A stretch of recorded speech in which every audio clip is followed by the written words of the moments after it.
오늘 우리가 읽은 말씀에 베드로의 전도 이야기인데요. 32절부터 35절에 보면 베드로가 사방으로 돌아다니면서 복음을 전했다 하고요. 그러다가 루따라고 하는 도시로 갔는데 거기는 바닷가에 있는, 그러니까 이 가나안 땅의 서쪽 바닷가에 있는 작은 도시라고 볼 수 있고요. 거기에서 8년 동안 중풍으로 앓아놓은 여인을 치료한 사건이 있었습니다. 그리고 그 소문이 주변에 있는 여러 동네로 퍼져 나가면서 욥바라고 하는 곳에 다비다라고 하는 여인이 죽었을 때 베드로를 초청합니다. 사람이 죽었는데 장례를 치르지 않고 베드로를 불렀다고 하는 것도 놀라운 일이고요. 그런 부름에 베드로가 가서 조금도 놀라거나 두려워하는 일 없이 바로 그 여인을 위해서 기도할 때 이 여인이 살아나는 참 놀라운 일이 일어나고, 루따에서나 욥바에서나 많은 영혼이 구원받는 역사가 일어납니다. 베드로의 사역이 최고 정점에 이르는 그런 순간이 아닐까 생각이 됩니다. 죽은 자를 다시 살린다고 하는 것, 예수님이 계실 때도 3명을 그렇게 하셨죠.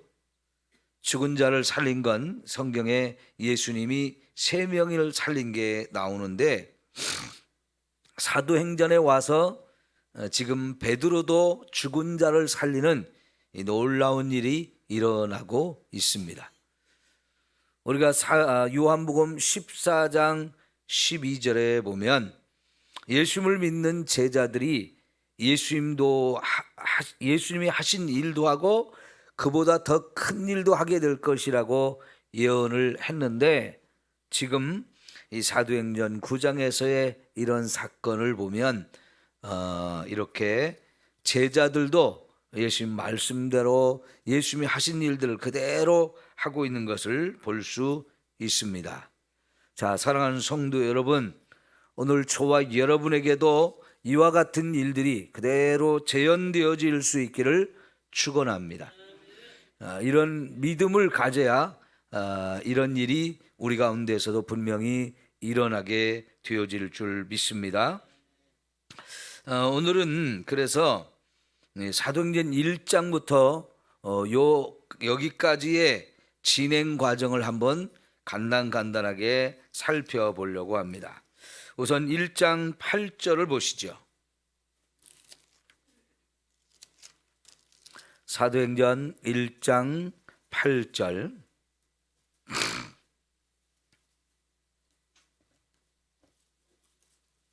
같이 보겠습니다. 시작. 오직 성령이 너희에게 임하시면 너희가 권능을 받고 예루살렘과 온 유대와 사마리아와 땅끝까지 이르러 내 증인이 되리라. 자, 여러분, 사도행전은 이 말씀으로부터 시작되고 있다라고 볼 수도 있습니다. 사도행전을 시작하는 아주 중요한 말씀인데, 예수님께서 제자들에게 성령을 부어주실 것을 약속하고 있어요. 그러면 제자들이 성령의 충만함을 받고 성령이 주신 또한 권능을 받게 될 것을 말씀합니다. 그러면 이제 제자들이 여기 예루살렘부터 시작해서 온 유대, 사마리아, 땅끝까지 이르러서 증인이 될 것이다 라고 말씀을 하시고 예수님이 하늘로 승천하시죠.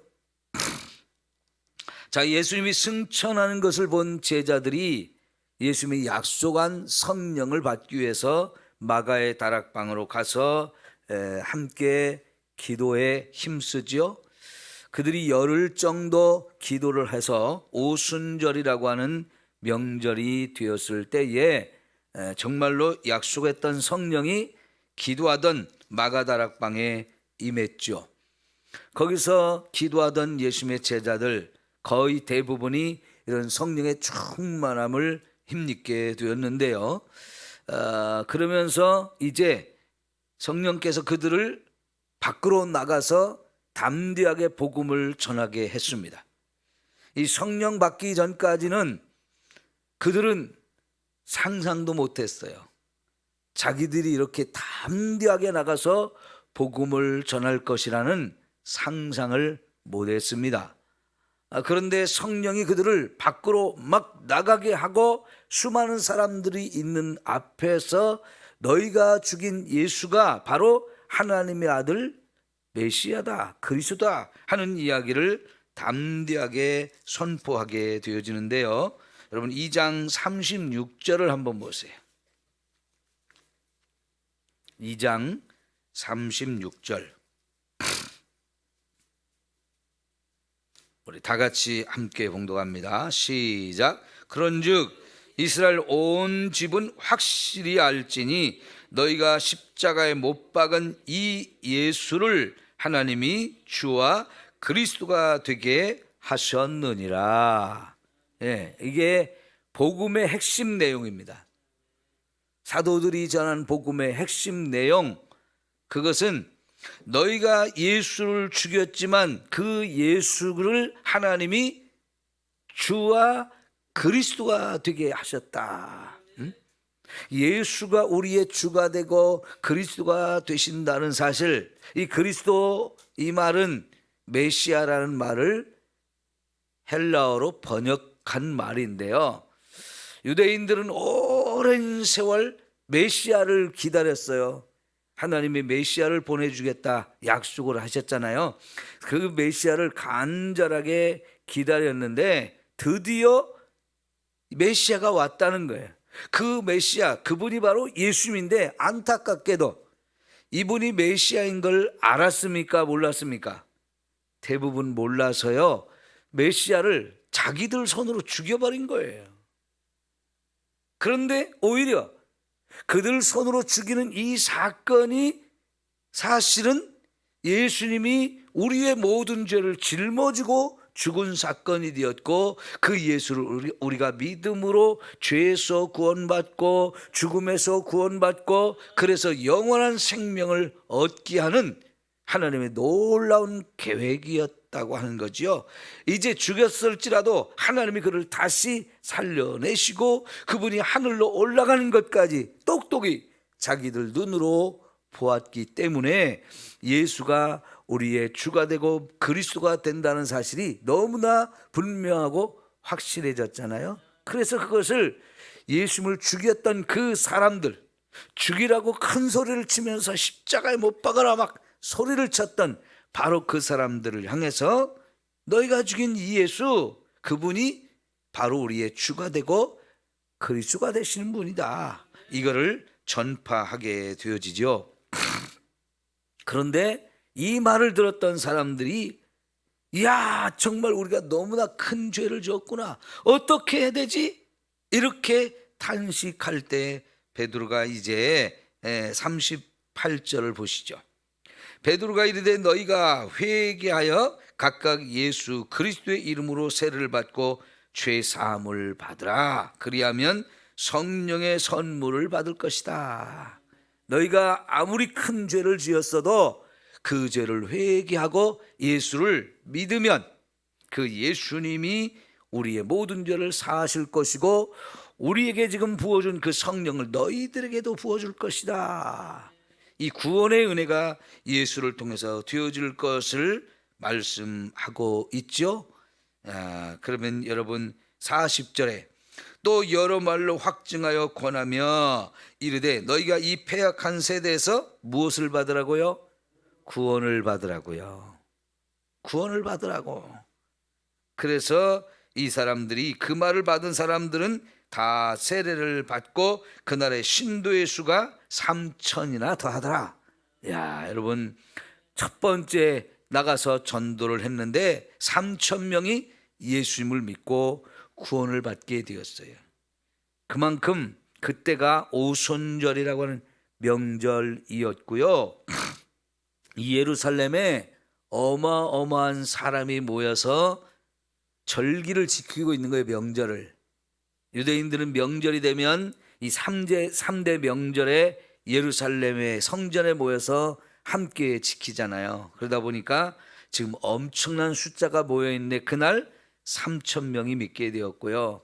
이제 3장에 가면 우리가 안진뱅이를 일으키는 사건이 일어나고 또 그 때문에 또다시 복음을 전했는데 그날 또 5,000명이 예수님을 믿게 되는 놀라운 사건이 일어나게 되는 거죠.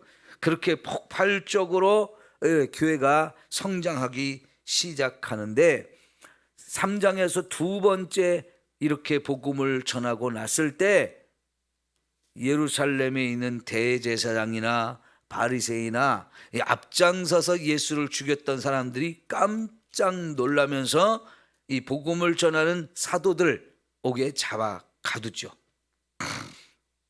그리고 그들이 예수님을 재판했던 그 산헤드린 공회를 소집해서 베드로와 요한을 재판을 하지만 사실 죽일 아무런 죄목이 없잖아요. 그래서 더 이상 전도를 하지 못하게 금지 명령을 내렸어요. 전도 금지 명령. 이거는 보통 센 법안이 아니에요. 오늘날로 말하면 거의 헌법으로 이렇게 금지 명령을 내렸다고 할 정도로 강력한 힘을 가진 금지 명령입니다. 자, 여러분, 최근에도 영국에서 어떤 교수님이 동성애는 죄다라고 하는 말을 해가지고 교수직에서 해임을 당했다는 뉴스가 나왔습니다. 그 전에는요, 거리에서 동성애는 죄고 예수를 믿어야 구원받는다는 이 전도를 한 사람이 잡혀서 감옥에 간 얘기가 뉴스에 나오더라고요. 영국이라는 나라가 어떤 나라입니까? 우리나라에 최초로 왔던 선교사가 영국 사람이에요. 대동강변 거기서 죽임을 당한 토마스라고 하는 선교사. 네? 그 영국에서 보낸 선교사였습니다. 전 세계에 어마어마한 선교사들을 보냈던 나라가 영국인데요. 이제 영국은 교회들이 완전히 다 문을 닫거나 이제 노인들 몇이 있거나 굉장히 이제 교회가 거의 없어져 가고 오히려 그 영국이란 나라에 이슬람교는 잔뜩 늘어나서 교회가 다 이슬람이 사서 모스크로 개조를 해버렸어요. 그래서 여러분, 영국 런던이라고 하는 이 도시의 시장이 무슬림 출신이 시장이 되어지고요. 이번에 영국의 총리는 누굽니까? 인도 출신 사람입니다. 영국의 교회는 완전히 무너져 가지고요, 복음을 전할 수 없는 그런 나라가 되어버렸습니다. 만약 우리나라가 그렇게 되어진다면 저와 여러분은 어떻게 할까요? 그렇지 않아도 전도를 두려워하고 안 하고 못하는 이런 상황인데요. 그렇게 되면 진짜 목숨 걸고 혹은 감옥에 갈 것을 각오하고 전도할 사람이 몇이나 될까요? 그런데 전도 금지 명령이 내렸지만 하나님 앞에서 너희의 말을 듣는 게 옳으냐, 하나님의 말씀을 듣는 게 옳으냐, 너희가 판단하라고 하면서 사도들은요, 담대하게 또 나가서 전도를 합니다. 여러분, 초대교회의 이 강력한 부흥의 역사는 결국 이런 걸 두려워하지 않고 전도를 무서워하지 않고 전도를 회피하고 어떻게든 전도를 안 할 구실을 찾는 그런 것이 아니라 계속해서 그런 것에도 불구하고 복음을 열심히 전했고, 그래서 성령이 그들을 통해서 강력한 부흥의 역사를 이룬 줄 믿습니다. 성도 여러분, 전도를 두려워하지 마십시오. 전도하려고 하면 이상하게 이런저런 핑계거리가 자꾸 생겨가지고 전도를 안 하게 돼요. 자, 여러분, 예배드리자고 할 때 자꾸 핑계거리 생기고요, 성경 공부 하자고 할 때 핑계거리 생기고, 무슨 봉사 좀 하자 그러면 핑계거리 생기고요, 전도하자 그러면 핑계거리 자꾸 생깁니다. 근데 그 핑계거리 때문에 하나씩 둘씩 양보하기 시작하면 아무것도 못하게 돼요. 그런데 세상이 우리가 전도 안 해도 될 것 같은 원인을 강력하게 제공하잖아요. 최고 지도자의 이 단체에서, 공유해서 전도를 못하도록 금지 명령을 내렸으니 전도 안 해야 되는 거 아니에요? 법을 어기고 명령을 어기면서까지 전도를 해야 되나요? 예. 세상에 아무리 그렇게 해도 우리가 전도하는 일은 금할 수가 없는 겁니다. 그런 열정과 그런 은혜가 우리 속에 있어야 영혼을 구원하는 일을 할 수 있고 이 사명을 감당할 수 있는 거예요. 목숨을 걸었다고 볼 수 있죠.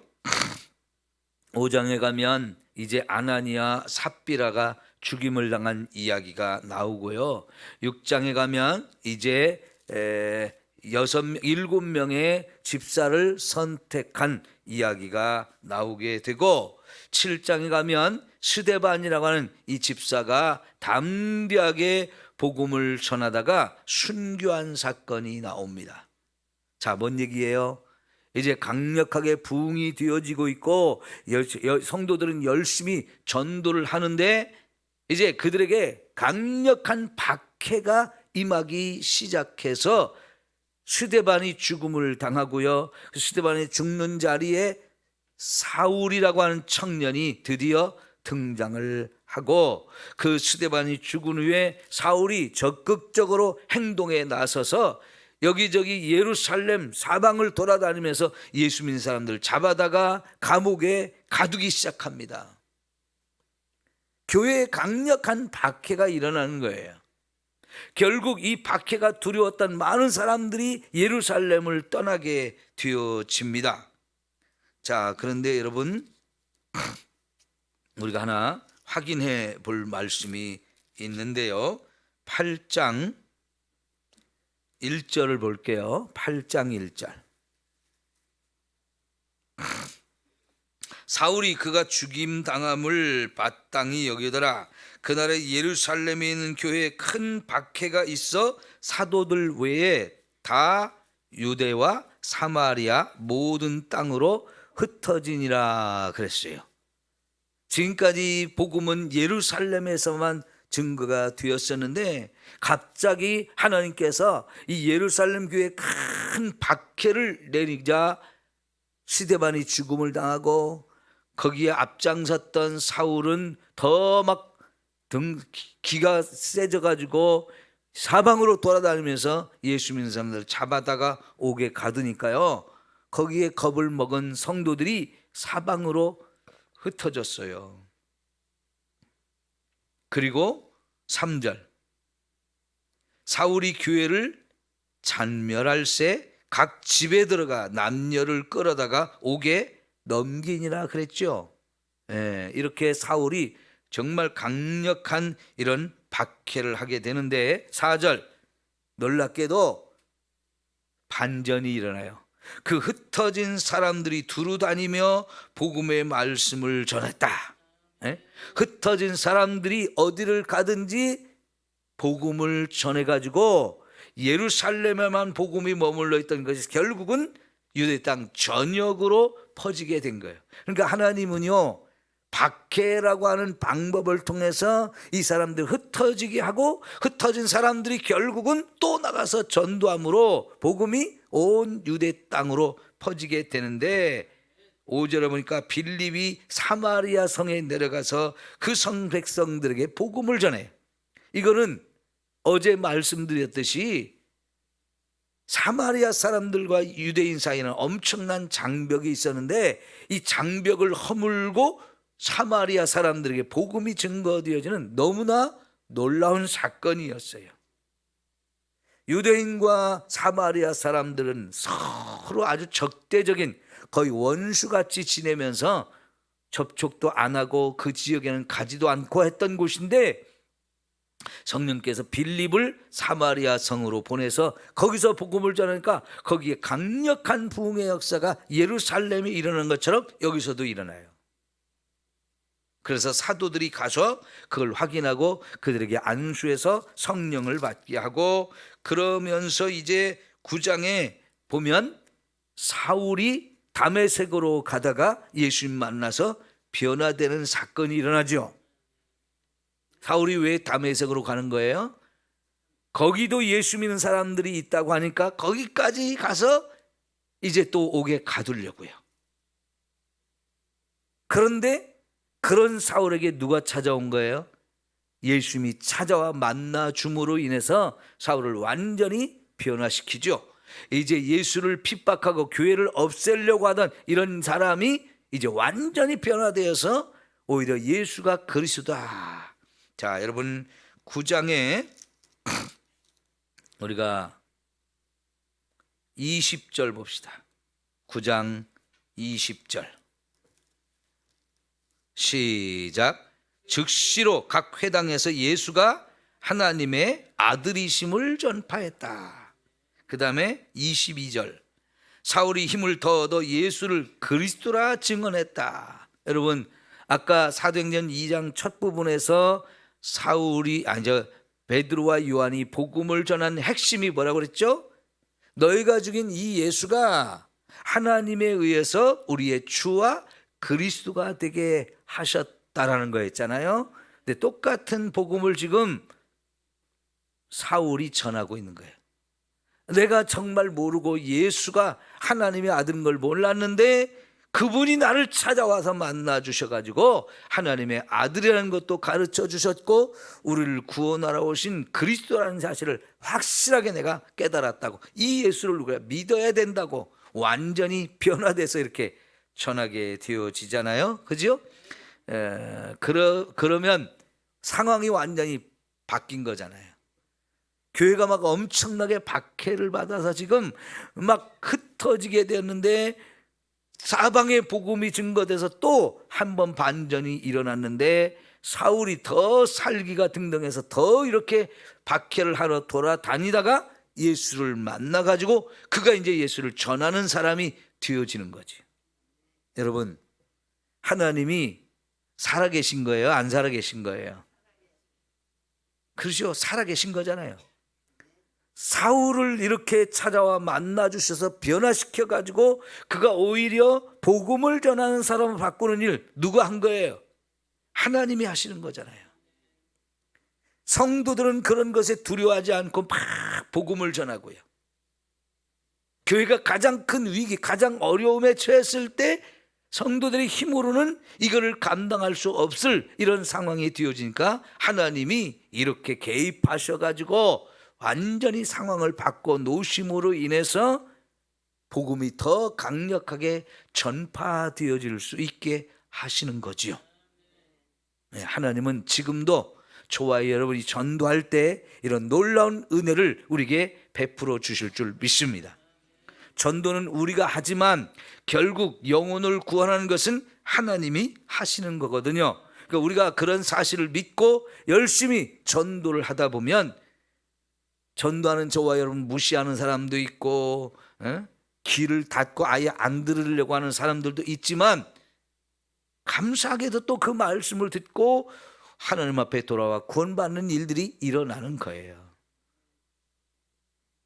이제 4월 9일 날 몇 사람이나 올까요?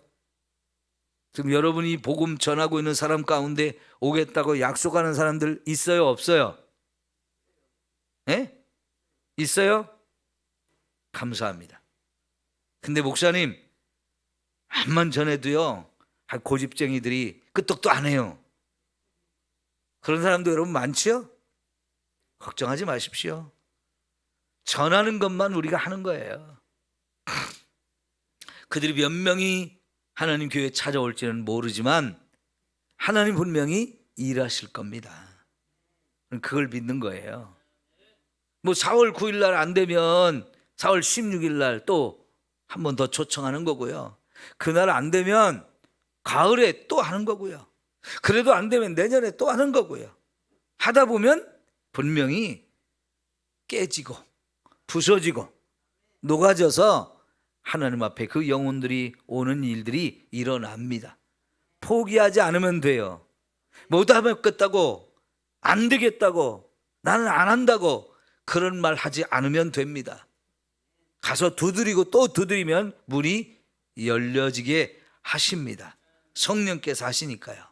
그래서 여러분 오늘 이제 베드로 얘기가 다시 시작되는 거예요. 베드로 앞부분 2장, 3장, 5장까지 베드로의 이야기가 강력하게 나오다가 그동안 베드로 얘기가 없고 이제 9장 32절에서 사울이 변하고 나니까 베드로의 이야기를 다시 시작해요.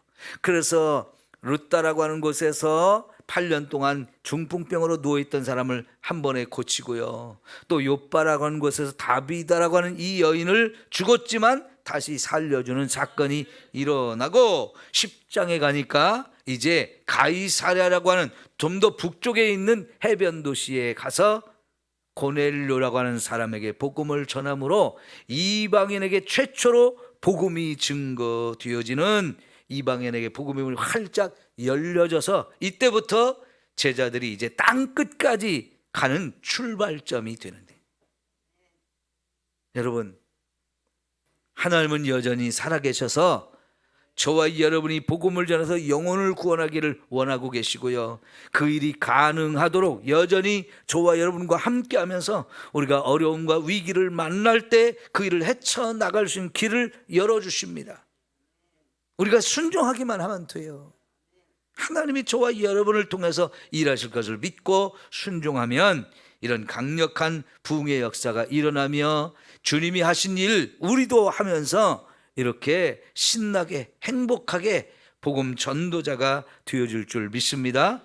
기도합니다.